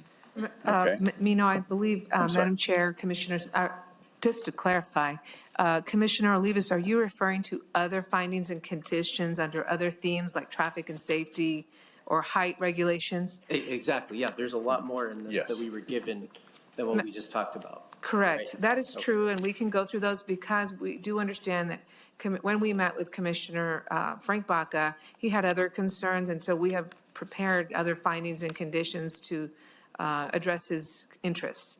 We can go over those now at your direction, Madam Chair Barboa. And if we're planning to continue, we could address those later. But I do, based on recommendation from our county manager, do want to read a potential condition with regard to height regulations. We had prepared on page 3, the first couple of pages, if you can go to page 3, from what we handed out and what's on the screen, height regulations. This strategy was to revert back to C1 standards, which allows 26 plus the 45-degree angle. But we, as you heard here today, there's a potential third option, which is to limit the heights for those properties that started with residential land uses and allow those properties that have commercial to benefit from the 26 plus, which is what C1 currently has. And so I have a condition I can read, at least for starting. And it says, a condition of approval with regards to height limit, modify height limits so that existing residentially zoned properties maintain a height limit of 26 feet, including with proposed opt-in corridor zoning or activity center zoning, period. Properties along the corridor eligible for activity center or corridor zoning shall have, properties with existing commercial zoning and along the corridor eligible for activity center or corridor zoning shall have height limits pursuant to the C1 zone. Can I ask real quick, project manager, does that, manager, does that, the conversation we were having earlier, which maybe this is that, that we would limit residential, that commercial would still have, does this say that this limits commercial height property too? Or I guess I'm concerned that if we're saying residential can't go past the 2 feet in our new amendments, but that would still be allowed under for manufacturing. Like, I definitely think that's not the direction I thought this was going. Madam Chair and Commissioners, it is a complicated approach. We are being nuanced, and if I'm going to explain what I understood in this condition that I've just read. Currently, and I just do want to also preface it with saying that currently residential zoned properties, A1, R1, MH, which is mobile home, manufactured home zone, those properties are limited to 26 feet as a residentially zoned, existing residentially zoned land in the corridor and in the county, throughout the county. The condition that I read into the record is to attempt to address a proposal here today to be more nuanced about height limits along the proposed two zones, the center zoning and the corridor zoning.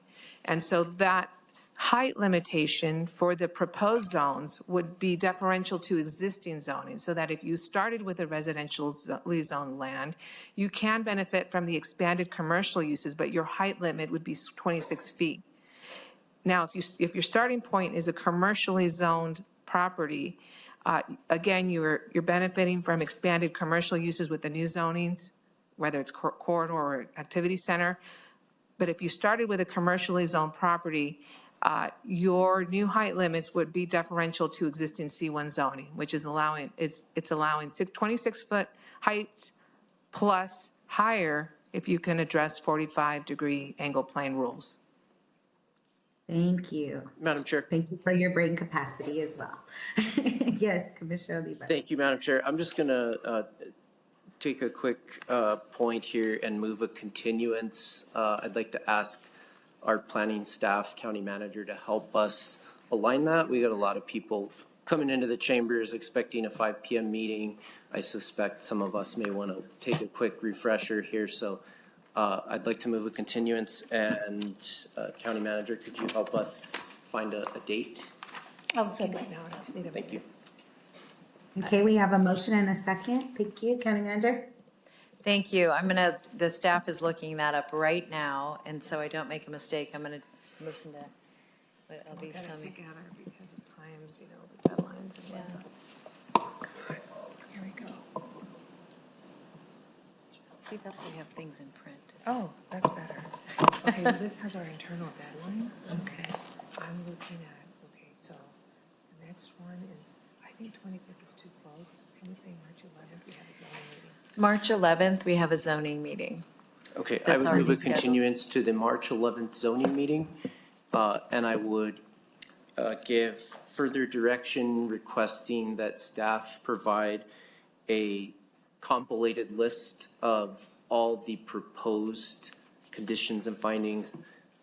Both Commissioners Baca, and then I didn't even talk about mine are very, very minor, but including my 2 minor conditions, and that way we have all of them in one place. We've got a month or so to look at it and be ready for that. So moved. Thank you. And I want to make a final statement just to say I really appreciate our planning team and our CPC planning, our volunteer planning commission for all this work. And I think this is important that we're addressing our community's needs and our beautiful area and landscape and all that's been discussed. So thank you. I so move. Is there there's been a motion, a second. Commissioner, Vice Chair Baca, would you like to close us out? You can't see my hand. No. Madam Chair, the county manager is asking to speak. Thank you. Thank you so much. I apologize. What I would like to recommend is that, and I just want to make one comment about how this document was created. Often, you individual commissioners will ask us as staff for feedback to prepare you for a meeting. We do not, for the most part, once you prepare something, if it's a work product of yours, we share it upon direction from you or because it's part of the published agenda. So as not to make sure we're mindful of the Open Meetings Act, and I want to just make a recommendation based on Commissioner Olivas' point you just raised, which is that the staff will work with any of you who request it and do an updated briefing, because I think today might have illuminated some even other ideas, and work with all of you on preparing any amendments that you would like. And then what we will do is publish them in time for the agenda so that you have the opportunity to see all of them. If that is comfortable for all of you, that's what we'd like to recommend.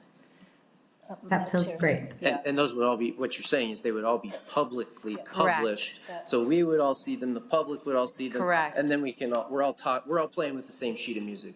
That would be, yes. Great. Yes. Thank you. That sounds excellent. Great. Thank Commissioner- you. Vice Chair Baca, would you like to close us out? No, just thank you to everybody for the discussion, the thoughts, staff, the community members that showed up, and thank you for reminding me of the Planning Commission volunteers and certainly my colleagues here on the dais helped me think this through as well. So, Madam Chair, thank you all. I appreciate that, and I think it's a great direction we're heading in. Thank you. Please call the roll. Commissioner Olivas, Yes. Commissioner Barbara Baca, Yes. Vice Chair Frank Baca, Yes. Madam Chair Barboa. Yes. Thank you. Thank you. You have a full pass, and well, I don't even have my agenda in front of me. So if this if there is no other, well, actually announcement of the next meeting, Wednesday, March 11th, where we will continue this conversation at the March 11th, 2026 zoning meeting at 3 p.m. here in Ken Sanchez Chambers. And if there is no other business, this meeting is adjourned.